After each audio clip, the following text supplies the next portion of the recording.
What is going on, guys, and welcome back to another Skyforge video. I'm Crazy Pickle, and today we're gonna talk about the next class, which is the Slayer, another melee class. We're gonna go over every ability, class symbols, weapons. Alright guys, let's get started.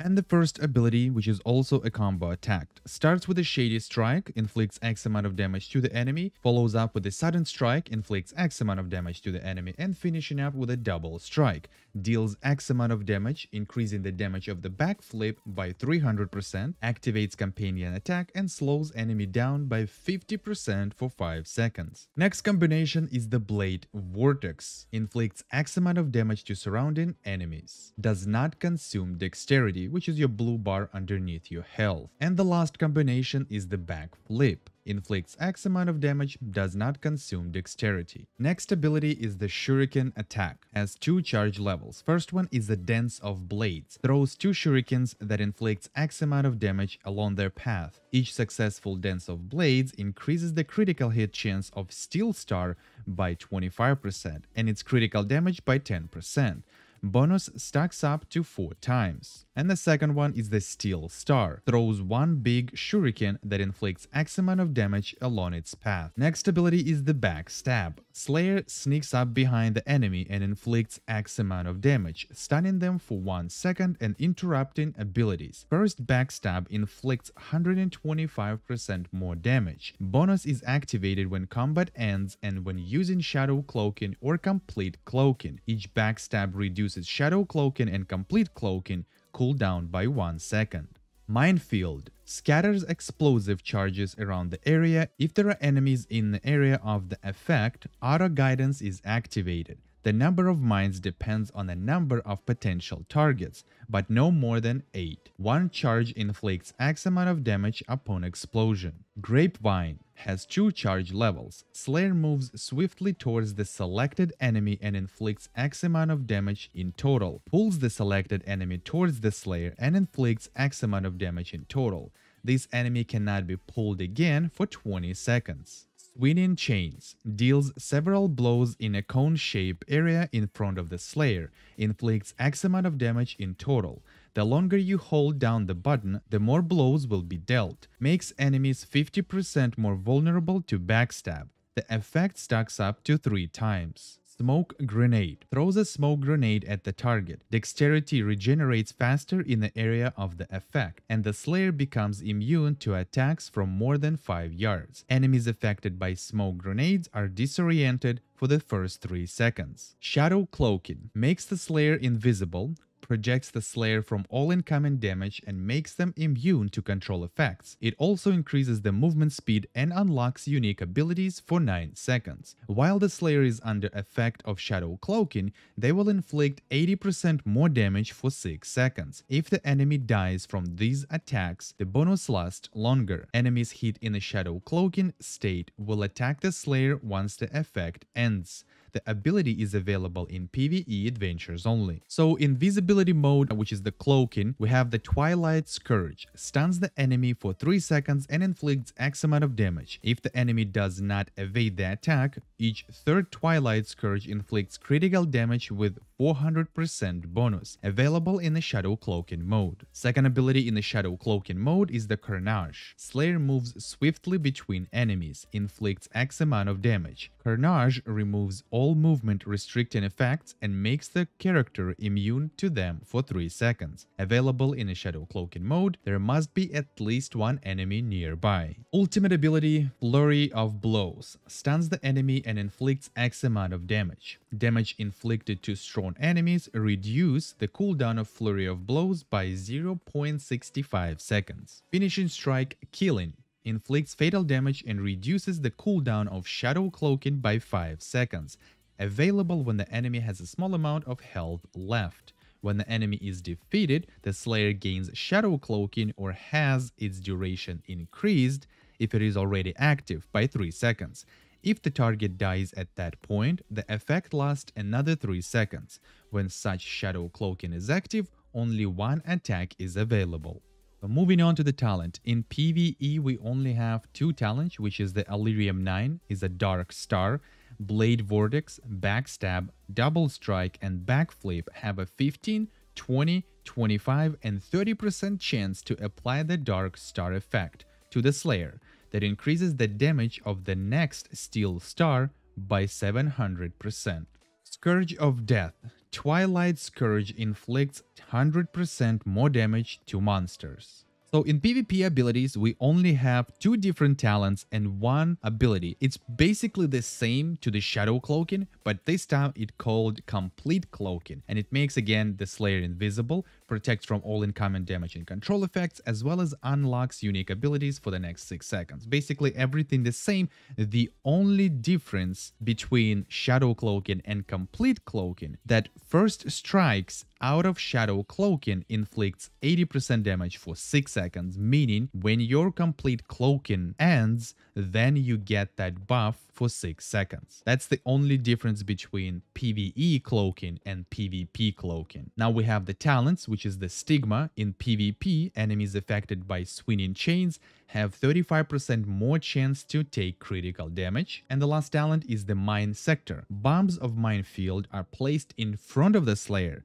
Damage from explosion is increased by 50%. Alright, now let's talk about class symbols and see what the Slayer has to offer. First one is the Twilight Shackles. Allows you to use Twilight Shackles from cloaking mode.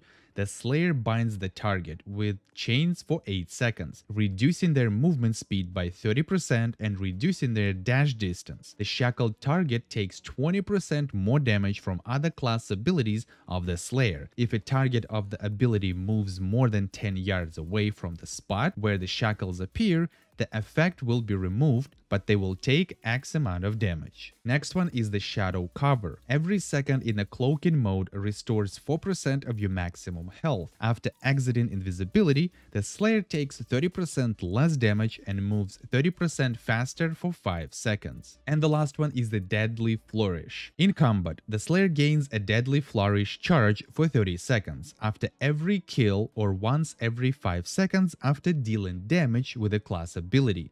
The next attack for every Deadly Flourish charge deals an extra X damage and reduces the cooldown of Flurry of Blows, which is your ultimate ability, by 1 second. The maximum number of Deadly Flourish charges is 20.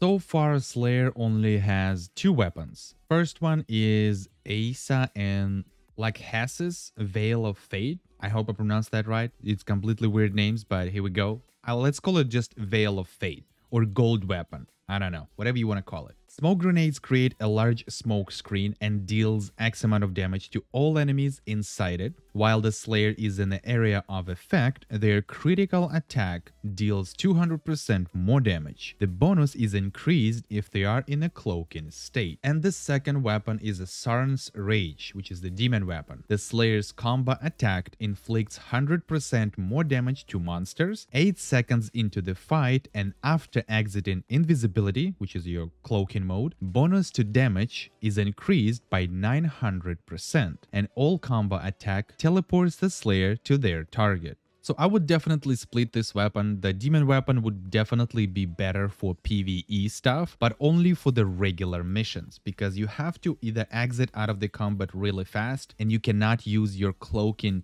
that often, because when you exit in your cloaking you get that bonus for 8 seconds. So basically you have to exit the combat as fast as you can, so you pretty much have to kill enemies with like 1 or 2 combinations, exit the combat, start the new combat, and just keep going. So for PvE, for certain missions, or if you're doing solo as a god, it's definitely gonna work.